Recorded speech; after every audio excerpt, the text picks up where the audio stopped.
don't ever believe what the customer is telling you upfront about what their value is. They may believe it, but they don't know the impact. Coffee's for closers only. So we've established my proposal is sound in principle. Now we're just haggling over price. Let's see how much we're going for on eBay. I mean, it's the same as Dunkin' Donuts. Costs 15 times the price. Welcome to Impact Pricing, the podcast where we discuss pricing, value, and the essential relationship between them. I'm Mark Stiving, and our guest today is the godfather of pricing, Tom Nagle. Here are three things you want to know about Tom before we start. He started out as a professor at Chicago and Boston University. He founded the Strategic Pricing Group in 1987. Many of you were probably not even born yet. He wrote the first edition of the Strategy and Tactics of Pricing in 1987. It's now in its seventh edition. It's like the Bible in pricing. And I taught an MBA class in the 1990s at Ohio State from the second edition of that book. It was fun. Welcome, Tom. Great to be here, Mark. Hey, it is going to be fun. I'm practically giddy, if you want to know. So let's start with the basic question. How'd you get into pricing? Yeah, well, that's interesting. First, as a kid, I had a Scots-Irish grandmother who would take me and my cousin, and on Thursdays we'd check all the newspapers and she'd decide what we're going to buy in certain places, and we'd run around. So this whole idea of that pricing was something important came at a young age. But then what happened is that the timing was just perfect. I got my doctorate in 1978, and that was just at the time that massive amounts of the U.S. economy was being price deregulated. Most young people these days don't realize that we had a semi-socialist economy from the time of the Great Depression until the late 70s, early 80s. But prior to that time, telecommunications was prices were regulated. All transportation, the government set the airline prices, they set trucking prices, they set the prices for long distance transport and pipelines. They set the price of natural gas. When these regulations came down, all these companies they fought for this, and they said, and we're going to keep doing cost plus pricing. What we're going to do is once we're authority, we're going to raise our prices. Well, that didn't work out so well for them, and then there was this great interest in pricing, and University of Chicago then said, we've got to find an economist, because it has to be an economist if you're at Chicago. We got to find an economist to hire who will be split between the econ department and the marketing department, and try to solve this problem, to meet this demand for pricing experts. So that's how I ended up getting the job and starting to do that. Was your PhD in economics? My PhD was in economics, and you'll see that in the first two editions of the book before I wised up. and not that the stuff I learned in economics was wrong, but that the stuff I learned in economics was far short of what was necessary to deal with this problem. What economists teach people to do, and what they were telling the telephone company and the airlines and all of these others is, you need to go out and estimate your elasticity of demand. And when you have that elasticity, then Tom will help you optimize it because it's simple mathematics. And but what happened is when I went out to talk to people, I found two things. Either they had a lot of data on demand, but they had never had much variation, so they really didn't know how to. They really couldn't draw from the data elasticity. Or they were in a situation where they just didn't have data. Like when you look at trucking companies and things like that, they didn't have the kind of data that was going to enable them to do this. So then the question became, well, what do you do? So I come back and they say, oh, well, you go out and you do demand estimates. So I start investigating that and soon discover that when you try to estimate demand, it is not this stable thing that economists assume. It's all over the map. It can be different from morning to afternoon. It's certainly different from week to week. And the idea that you measure elasticity and then go out and put a strategy together for the year is a farce. So I'm really starting to worry about this. It's like I've got this job to do something, but I don't really have the preparation to do it. So I start thinking about this, I'm talking to clients, and suddenly I realize you don't have to have the elasticity of demand at some particular point if you have a lot of soft data. All you need to do is calculate, what do you need elasticity to be? How much do you need the market to respond to a higher price or a lower price in order to make a price move profitable? So I started using that. I ultimately published an article on this with Jerry Smith at Sloan Management Review, and I think it was 1995. It was called Financial Analysis for Profit-Driven Pricing, where what I'd do is go into a client and I'd say, okay, you've got this problem here of you need more volume here at this time when demand is slow. So maybe we want to think about a lower price. On this other time over here, you have excess demand. Maybe we want to think of a higher price. But the question is what sort of market response we're going to get. So let's do a calculation. If we do this lower price, how much volume do you need to gain? And amazingly, and then where are you going to gain it? Well, amazingly, all these people who say, I don't know what my demand is, I don't know what my elasticity of demand is, suddenly know a whole lot. They'll say, well, if you're the sales reps can say, well, these guys I know will have to keep paying the higher price. But if we raise the price, but these guys here, I'm sure won't pay it because they've got a different application, and they start talking, and you're starting to get all this data, which isn't quantified, but it's very well done. So that once you've got all this data, you can go back and you can say, forget about a demand curve, which condenses all that information.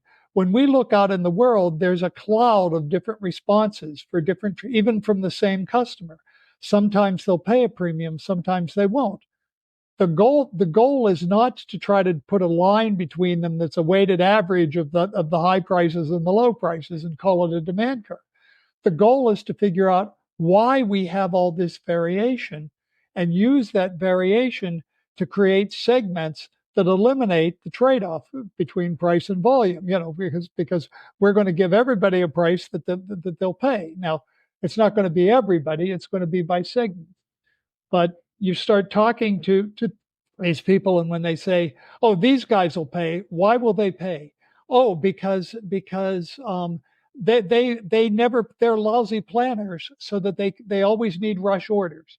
Bingo. Yes, I've got it. We're going to have a rush order charge. Oh, well, we already do rush orders, but only for our best clients. And I say, what do you charge? Well, we don't, because they're our best clients. Well, why would you be giving away this valuable thing that causes them to pay higher prices to your best client? Oh, because they do lots of volume. Oh, volume, you mean of the commodity that you're selling? Yeah. And how much are your largest customers paying for that commodity? Are they, you can't run your business on those margins. So you start having it, by just calculating what you need demand to be, or your reaction to price to be. You can then start these great discussions with a client that start drawing out the segments that enable you to then move toward value-based pricing. Yeah. And so if I were to articulate what you just said, you essentially said, look, you went into this thinking, hey, I've got to use economics and demand curves. And in the end, we focused on value and individual buyers and where does each individual buyer get value from what we do. But I'm really curious, before deregulation, there were still a lot of companies that did pricing in a deregulated way. Why wasn't pricing important before then? And that's an interesting question that I'm not certain I can answer. But there was a research study by Guy Lanzalotti in 1960, and it was all business to business. It was all business to business companies, but he had a very large sample, and he said, what process do you use for setting price? More than 90% of them said cost plus, and this was like, how can this be? But I think, thinking back to the time, this was before the Japanese were eating the auto industry's lunch, and you know, and you didn't have these powerful grocery chains you have right now that can beat up on people. Or you didn't have a Walmart, things like that. So I think it was just a very different world, post World War II, and companies needed to be facing competition before they realized that cost plus was just not going to work. Yeah, I think what's funny though is, we're many, many years beyond deregulation, and most companies say the words value-based pricing, but I still see a ton of cost plus, especially in industrial and manufacturing. Yep. Yep. But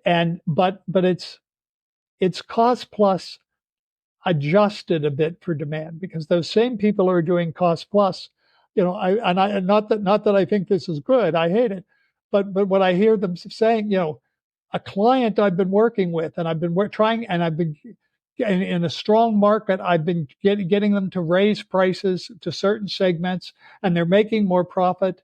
And then you move into a more recessionary environment, demand falls by 10, 15%, and suddenly I'm hearing this guy say to his people, we've got to protect share. We've got to drive everybody. We've got to meet our sales goals.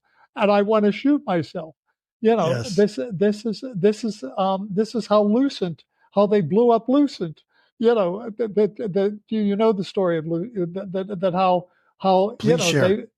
he went like 30 some quarters that always having hit his goal, and it's like, I don't care there's a recession. We're going to hit our sales goal. And he destroyed the market for telephone switches. Yeah.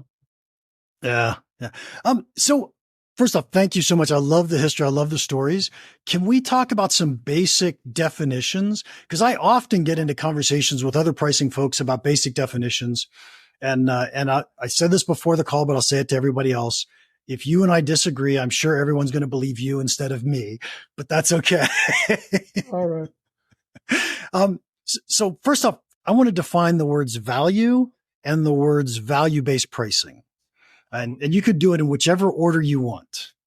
No, that's a really important, because it's being used in two very, very different ways. So there's a whole group of people out there who do fair value pricing and those models, and for them, value is pricing in proportion to product performance. So that the classic example is O-rings that DuPont was making or DuPont was licensing someone to make with Kevlar. And those O-rings were so much better, say they're 3 times as durable as what was available before.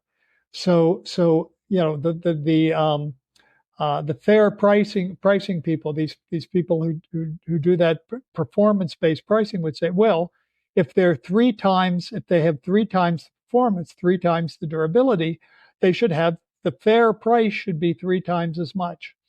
And that whole concept has been widely adopted by like the hospital buying groups.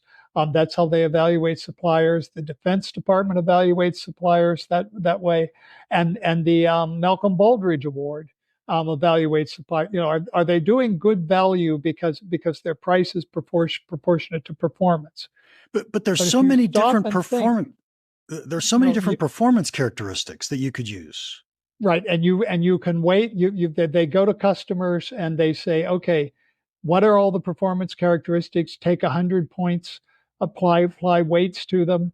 Then our engineers will evaluate our product versus each of the competitive products and tell you relative to that competitive alternative what your price should be on performance. The problem with this is it has nothing to do with value and it's wrong. So think about the O-rings again. So now you have to replace the O-rings a third as often. So therefore, the money you were going to spend on the inferior O-rings, now you'll spend 3 times as much on an O-ring with Kevlar. But now take a look in according to that model of prices related to performance, if DuPont charged 4 times as much or 5 times as much, they shouldn't get any sales. Well, it turned out they got a lot of sales at like 5 times as much when the product was only 3 times. Now, why would that be? You're a smart guy, Mark. Why would that be? I'm guessing there are things like the maintenance to change the O-rings. There's a lot of overhead involved in each time we have to replace an O-ring. The failures when an O-ring failed, the cost of the failure. And having to shut down the plant in order to, so the plant is down while we're replacing. So we've not only replaced having to buy 3 inferior O-rings, we have at the same time given the plant more uptime and reduced a bunch of labor costs that we have to replace the O-rings. So the point of this, and what these people miss, and it tends to be companies with a real engineering mentality. What they miss is that you cannot understand the value isn't in the product. You can study the product from now to kingdom come, and you are never going to understand the value by studying the product. You have to study how the product's features, how the product's benefits impact the customer's income statement. You have to show me where on that income statement I'm either reducing the customer's costs or driving revenues for the customer. And if I'm not doing one of those two things, then I don't have value. If I do, I could have a lot more value. Now, the other thing that's really interesting to observe, that example I just gave you, it turns out there are multiple segments for the O-rings. There are the people who are operating very close to capacity. So for them, that's really valuable. The ones who are shut down for a week every month anyway because they don't have enough volume on that line, it doesn't matter.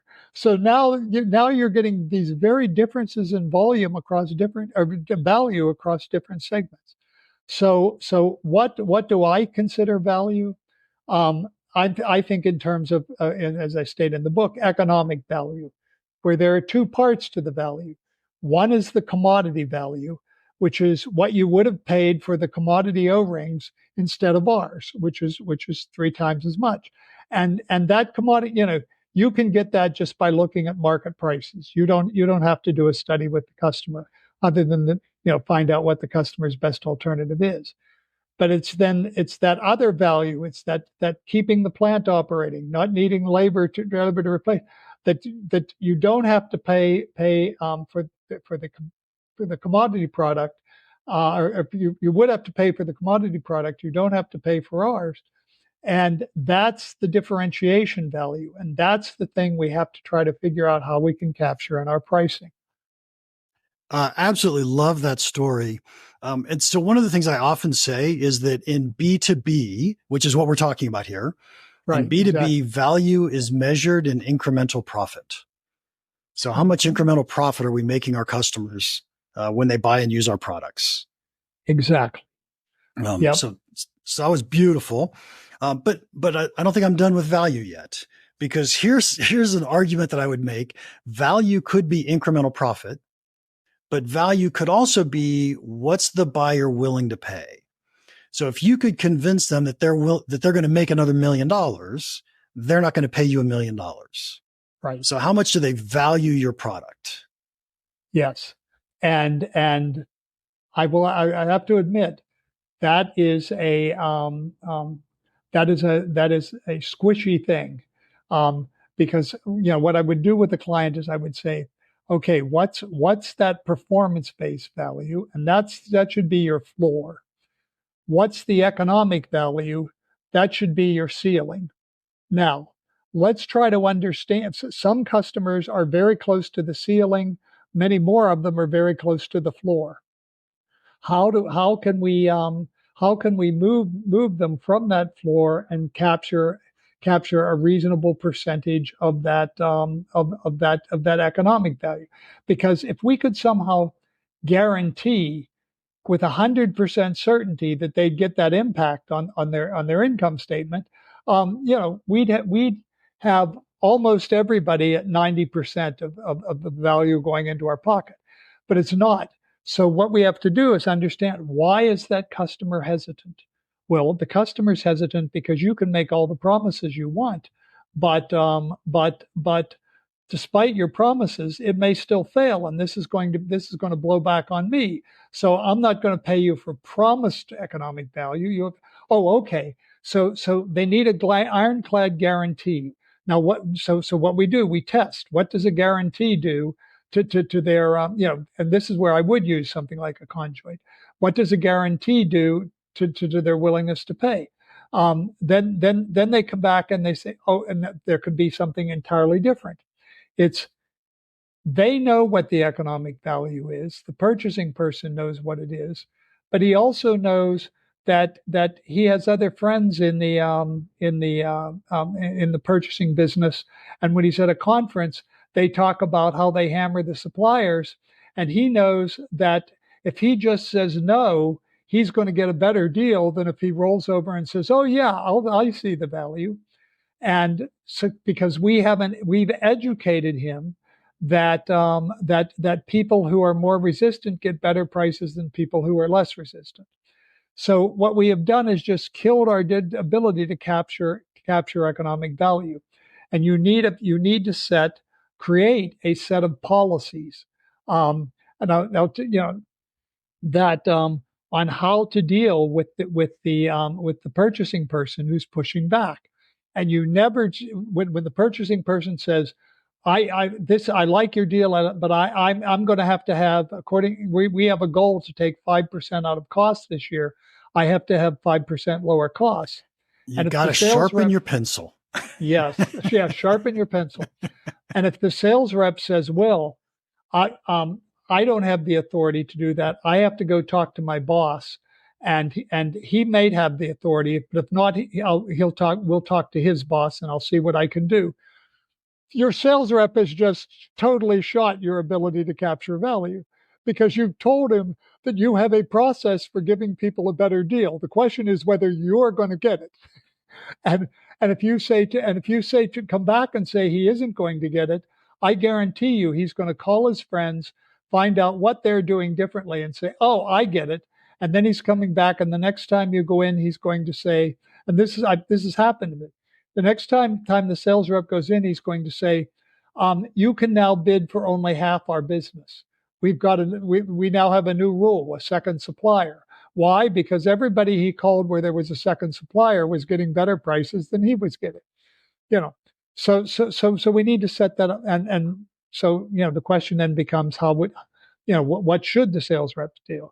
The sales rep should say, "Oh," but only if we've had some price integrity along the way, where we don't give people the same product and same service level at a lower price. But if we haven't been doing that, now when the guy says he wants a lower price, you say, "Oh, okay. There are some people who get lower prices, but let's talk about you. Like, you do a lot of rush orders, and we've been letting those go by. Now, if you gave us must-take orders 30 days in advance, I can go back and make an argument that would justify that 5% lower price you need." Well, I'm not sure I can do that. Well, then we've got a problem. Right. What can you do? And then you start working with the purchasing agent on what the trade-offs are going to be.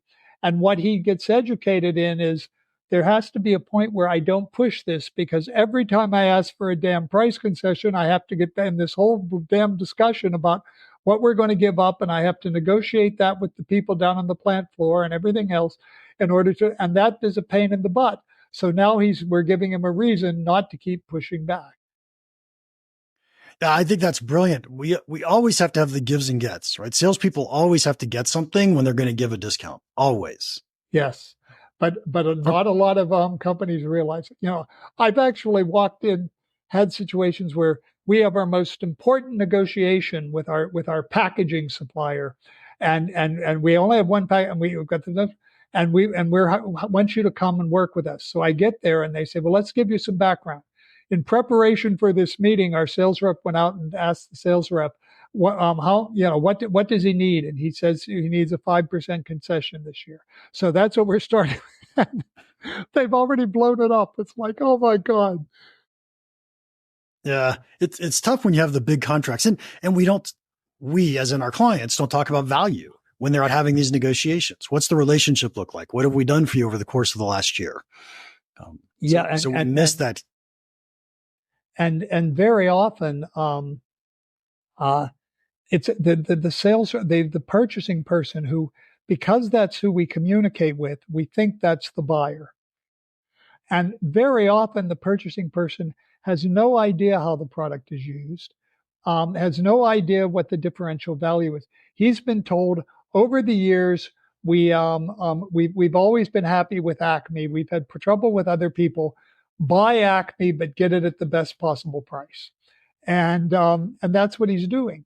And you have to force him to go back and do one of two things. Either he has to educate himself, or he has to allow us to go back and talk to those people on the plant floor or whatever, and get them to make a recommendation and whatever. Yeah.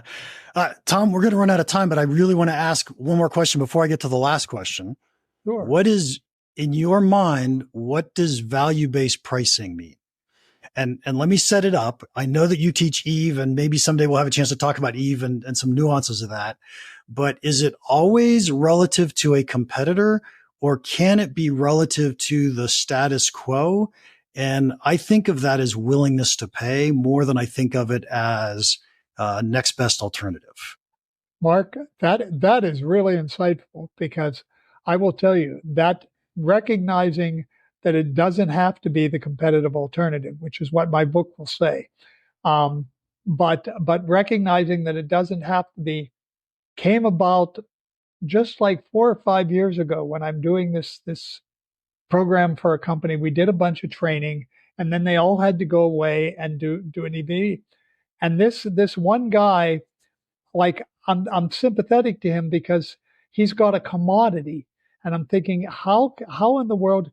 But it's a commodity service that we do for him every 3 years, and it's budgeted by finance for every 3 years. And he did an EVE to say, what's the economic value of doing it every 2 years versus every 3 years? Still with us. So our own service was the identical service, was the competitive, just doing it in every 3 years rather than 2 years. And he created this beautiful EVE. Corporate finance said, no, we only do this every 3 years. But the local store managers who are responsible for year-to-year increases or decreases in sales, they took some of their discretionary money and paid to get it every 2 years, because we had demonstrated to them the impact of having this done every 2 years in on the stores. It was a great example. So I agree with you now. I wouldn't have agreed with you until he pulled this off. That was great. Nice. So I often think of that as I say that buyers typically make two decisions. First one, am I going to buy something in the product category? And then they say, okay, yes, which one am I going to go buy? Yeah. And so when they're making that will I decision, it's inherent value. What's the value of solving the problem? And when they're making the which one decision, it's what's the value relative to the alternatives. Very nice. I like that. And sometimes buyers only make a will I decision, right? So popcorn at the movie theater is a will I decision. Yeah. Last gas in the middle of the desert is a will I decision. Right. there's really, the extra value of the station that's right here versus the one that we might make it to at the other end of the desert. It's Exactly just right. too high. Exactly Yeah. right. And so if we try to do value-based pricing on those, then I look at it as what's the value of solving the problem, whether that's economic value or willingness to pay. What's the value of solving the problem? Yes. Yeah. That's the situation where essentially it's, nearly a monopoly. Yeah. Nice. Tom, I am having so much fun. I could do this for an hour or more, but we're going to have to start wrapping up. Final question for you. If you could give one piece of pricing advice to our listeners, what would it be? Wow. I would say on a don't ever believe what the customer is telling you upfront about what their value is. They may be, I'm not saying they're lying to you. They may believe it, but they don't know the impact. Like this assumption that we just need to survey the customers because they know the impact of our product in their business. They don't. They only know the impact when it's not there. And then suddenly but if you really want to understand the impact, you have to educate. Unless of course they've been repeat buyers for years and years and years, and they've been through having a situation where it wasn't there. And Yeah, I think that's absolutely perfect. And in fact, even buyers who have used your product for a long time probably don't use it completely and perfectly well. There's probably value that they're not picking up in places because we haven't taught them how to do it or held their hand while they did it. yeah, Mark, this has been wonderful fun. I've enjoyed it. Oh, thank you, Tom. I really have as well. If anybody wants to contact you, how can they do that? Thomas Nagle, PhD at gmail.com. All right. And to our listeners, Nagle. We'll certainly have that in the show notes as well. And to our listeners, thank you for your time. If you enjoyed this, would you please leave us a rating and a review? Send me a note that says you want to have Tom back, and I'll invite him back and see if we can get him to come back. Finally, if you have any questions or comments about the podcast or pricing, feel free to email me, mark@impactpricing.com. Now, go make an impact.